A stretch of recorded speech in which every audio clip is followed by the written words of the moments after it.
Jadi Bilal itu disiksa dalam sehari dalam terik panas, kemudian kalau sudah malam dia diikat di satu tiang, kemudian lehernya ditali.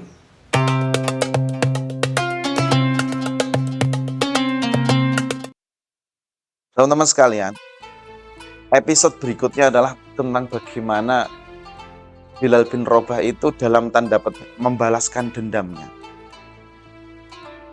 Makanya saya kasih catatan tanda petik membalaskan dendamnya adalah ketika terjadi perang yang pertama kali, yaitu perang Badar. Itu semangat jihad dari umat Islam luar biasa. Lah, Bilal bin Rabah termasuk salah satu dari personel perang Badar dari umat Islam. Dari kubu kafir Quraisy, sebenarnya mantan majikan Bilal yang bernama Muawiyah bin Khalaf itu sebenarnya dia tidak ingin ikut perang. Dia males, dia pokoknya nggak mau ikut perang. Terus dia didatangi oleh salah seorang temannya namanya Uqbah bin Abi Mu'aid, kalau nggak salah itu. Uqbah bilang kepada Muawiyah, Muawiyah, ayo ikut perang. Kita kan laki-laki, kita pemberani. Ayo ikut perang, masa kamu nggak ikut perang? Umayyah jawab, enggak, saya nggak mau ikut perang. Kemudian Uqbah pulang mengambil semacam anglo.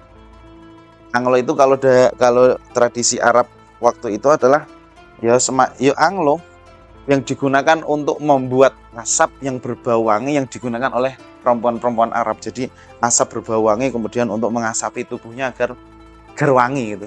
Jadi pokoknya ngece, Uqbah ngece. Dia membawa anglo, Muawiyah, bukan Muawiyah, Umayyah. Ini saya bawakan anglo. Ibaratnya dia ngece, lanang bagai koyo ngono kok enggak ikut perang, mending dadi wedok wae. Kowe iki wedok ora gelem melu perangnya, anglo nggo dolanan parfum kono. Lah mendengar itu Umayyah bin Khalaf itu kan marah. Yo isin dan marah. Ya udah, pokoknya saya perang. Takdir Allah Subhanahu wa taala mengantarkan Umayyah bin Khalaf yang tadinya tidak mau ikut perang itu akhirnya ikut perang. Di tengah medan peperangan yang berkecamuk, Umayyah bin Khalaf itu merasa bahwa pasukannya sudah mulai kocar-kacir, bahwa pasukan kafir Quraisy sudah mulai lemah. Akhirnya Umayyah bin Khalaf itu, kalau bahasanya apa ya, menyerahkan diri kepada Abdurrahman bin Auf yang waktu itu di kubu orang Islam, meminta supaya tolong jadikan saya sebagai tawananmu. Mungkin dulu ketika di Mekah sudah saling kenal. Wahai Abdurrahman bin Auf, tangkap aku dan jadikan aku sebagai tawanan. Akhirnya benar, oke, setuju. Jadi Umayyah bin Khalaf ditangkap oleh Abdurrahman bin Auf dan menjadi tawanannya sehingga berhak dilindungi oleh Abdurrahman bin Auf. Ketika padahal itu di tengah peperangan yang sedang berkecamuk, datanglah Bilal bin Rabah. Ini dia gembong orang kafir yang suka menganiaya orang Islam. Dia harus disingkirkan, dia harus dibunuh dan seterusnya. Nah, oleh Abdurrahman bin Auf dibela, jangan, ini sudah menjadi tawananmu.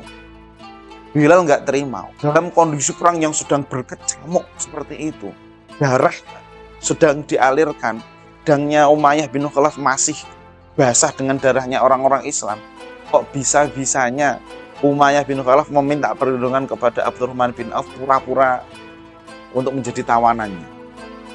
Dia menurut Bilal, Umayyah bin Khalaf ini pura-pura. Akhirnya Bilal bin Rabah tidak terima dan dia mengundang teman-temannya, teriak dengan sangat kencang, ini dia gembong kafir Quraisy, ini dia orang yang menyakiti orang Islam. Akhirnya gembuduk orang-orang mengepung Abdurrahman bin Auf, mengepung Umayyah bin Khalaf sehingga Abdurrahman bin Auf tidak bisa mengendalikan kondisi itu. Akhirnya ya sudah, Umayyah bin Khalaf menjemput takdirnya mati ketika perang Badar. Teman-teman sekalian yang dirahmati oleh Allah Subhanahu wa taala. Dari sini ada beberapa hikmah yang bisa kita ambil. Pertama, bahwa kemuliaan seseorang tidak ditentukan dia keturunan siapa, dia punya harta berapa, atau dia memiliki apa. Bilal bin Rabah, kedua orang tuanya adalah budak. Dia sendiri adalah budak. Tetapi derajatnya Bilal bin Rabah diangkat oleh Allah Subhanahu wa taala di hadapan Allah dan juga di sisi Nabi Muhammad SAW sebagai muadzin karena keimanannya yang sangat kuat kepada Allah. Ketika dia ditimpa, ketika dia disiksa seperti itu dengan siksaan yang sangat kejam, bahkan dia disuruh pura-pura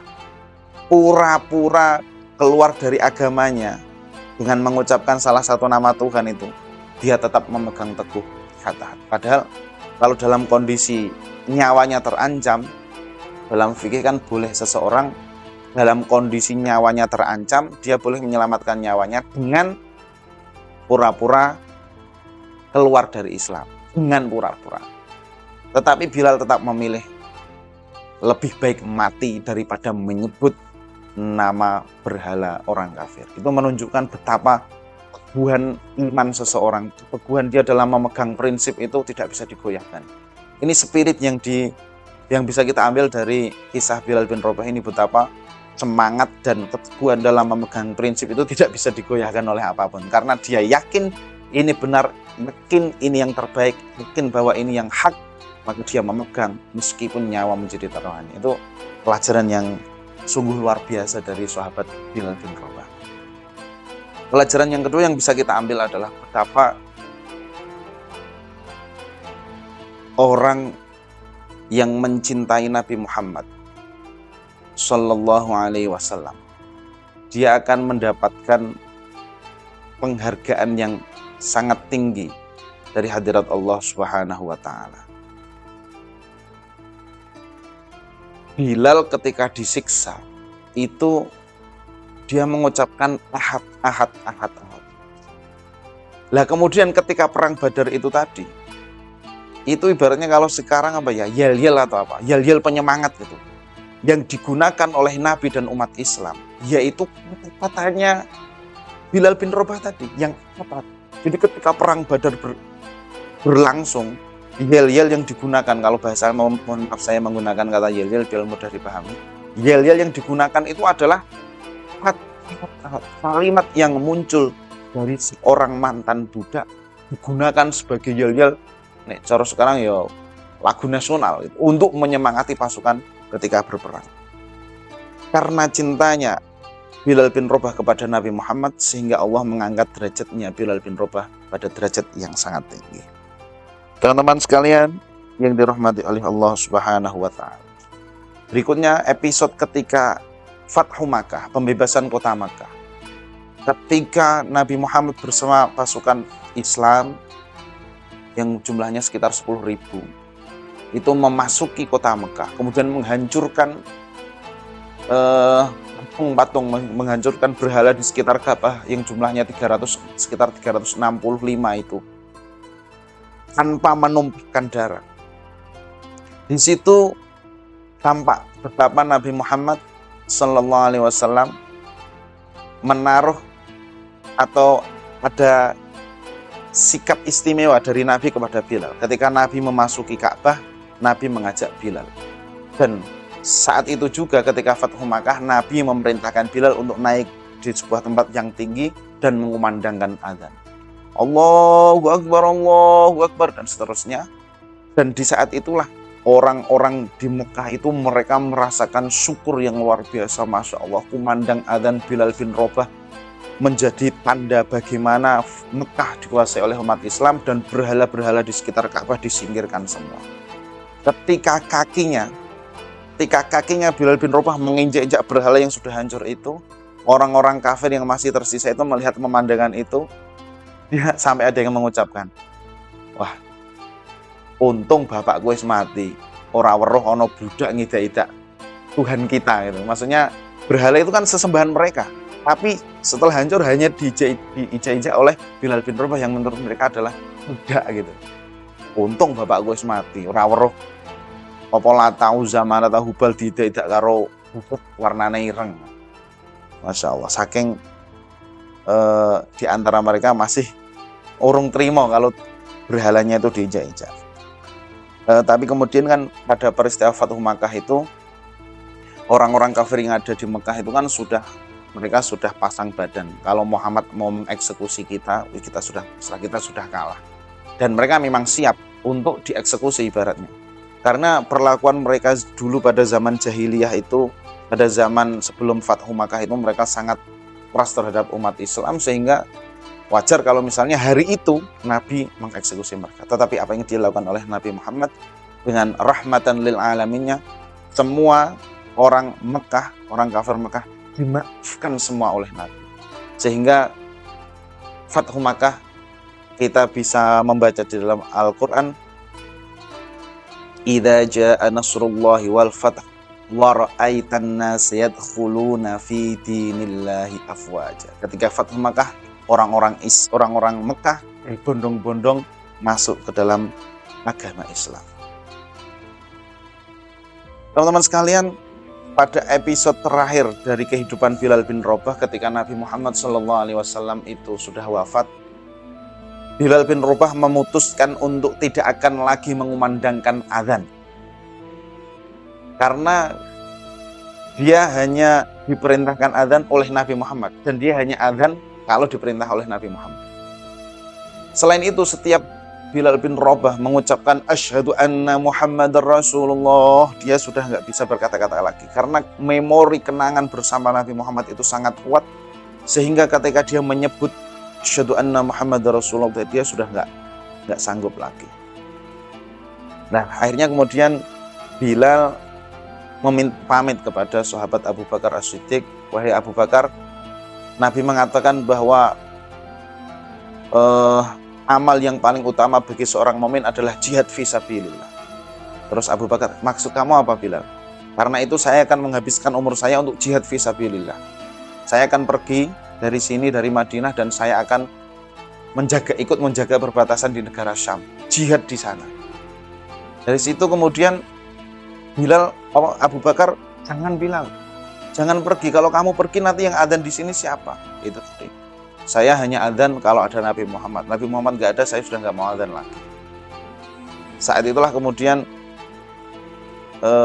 dengan berat hati ya akhirnya Abu Bakar melepaskan Bilal bin Rabah untuk hijrah, ikut berjuang di garis perbatasan wilayah umat Islam di negara Syam. Nah, di sana suatu saat Bilal bin Rabah, singkat cerita, dia mimpi bertemu Nabi Muhammad SAW. Di dalam mimpinya itu Nabi Muhammad menegur Bilal, wahai Bilal, sudah lama kamu nggak mengunjungi aku, Bilal. Kenapa Bilal kok kamu sudah lama nggak mengunjungi aku? Ketika Bilal bangun, dia teringat dengan mimpi itu, dia langsung menangis sejadi-jadinya, sampai keluarganya bingung. Bilal, kenapa kamu menangis? Kenapa kamu menangis? Terus dia mengungkapkan, saya mimpi didatangi oleh Nabi dan diingatkan karena saya sudah lama tidak menziarahi Nabi. Akhirnya dia segera berkemas, kemudian langsung bertolak menuju Madinah. Dia dengan penuh haru, penuh semangat, penuh tangis air mata, dia menuju ke kota Madinah. Ketika dia memasuki kota Madinah, dia setiap sudut dari kota itu dia terbayang kenangan bersama Nabi Muhammad SAW. Kemudian Bilal bin Rabah menziarahi makam Nabi, kemudian bertemu dengan Sayyidina Hasan dan Sayyidina Husain, ketemu dengan Abu Bakar As-Siddiq. Di saat momen itulah Abu Bakar As-Siddiq meminta pada Bilal untuk mengumandangkan adzan lagi. Awalnya Bilal menolak, tetapi karena ada Sayyidina Hasan dan Sayyidina Husain yang juga ingin mendengarkan adzannya Bilal, akhirnya Bilal menyanggupi untuk mengumandangkan adzan lagi. Ketika Bilal naik ke tempat yang biasa digunakan untuk adzan, dia sudah haru karena dulu ketika saya naik di tempat adzan ini di bawah ada Nabi Muhammad. Akhirnya Bilal mengumandangkan adzan, Allahu Akbar, Allahu Akbar. Di situ Madinah gempar. Kenapa? Karena orang-orang Madinah seperti bahasanya deja vu, seperti mengalami satu kejadian yang dulu pernah terjadi. Sampai ada yang ngomong, apakah Nabi hidup? Apakah Nabi hidup lagi? Terdengar suara Bilal yang sudah lama tidak terdengar. Apakah Nabi hidup lagi? Allahu Akbar, asyhadu an la ilaha illallah. Semakin orang semakin keluar dari rumah, semakin haru, semakin terkenang dengan Nabi Muhammad. Sampai akhirnya sampai pada kata asyhadu anna Muhammadar Rasulullah, sudah Bilal nggak bisa melanjutkan lagi. Nah, ya sudah pingsan. Nah, itulah kemudian akhirnya Bilal bin Rabah kembali ke Syam, ikut menjaga perbatasan, berjuang di daerah perbatasan umat Islam, sampai akhirnya beliau intaqala ila rafiqil a'la, tuan kepada Allah Subhanahu wa taala. Beliau wafat dalam keadaan berjihad fisabilillah. Teman-teman sekalian yang dirahmati oleh Allah Subhanahu wa taala, demikian tadi kisah tentang sahabat Nabi Bilal bin Rabah. Semoga memberikan inspirasi, semoga memberikan manfaat untuk kita semua. Kalau ada kesalahan mohon maaf. Wallahul muwaffiq ila aqwamit thoriq. Assalamualaikum warahmatullahi wabarakatuh.